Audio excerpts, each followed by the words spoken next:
আপনি একটা নির্বাচন করবেন, সেই নির্বাচনে যেই দল ম্যান্ডেট পাবে সেই দল সেখানে তাদের কর্মসূচি সেখানে হাজির করবে।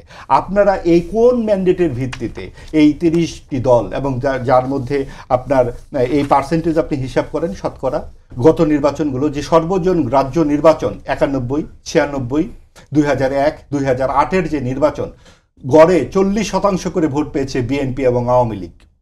আওয়ামী লীগের এই বিশাল অংশের যে ভোট সেগুলো কোথায়? এবং তারা তাদের নেতৃত্ব গণহত্যার সঙ্গে জড়িত। আওয়ামী লীগের এই সাধারণ কর্মীরা কোথায় যাবে তাহলে?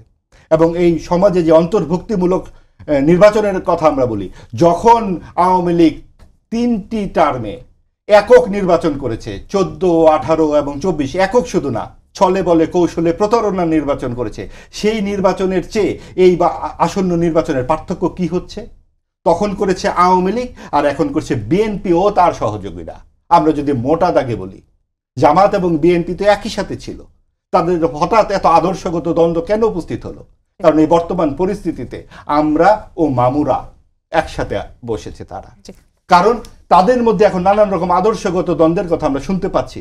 যখন তারা ২০ বছর একসাথে থাকলো তখন সেই দ্বন্দ্ব কোথায় ছিল? তার মানে এগুলো সমস্ত রাজনৈতিক ভাগ বাটোয়ারার প্রশ্নেই কিন্তু এই বিষয়গুলো হয়।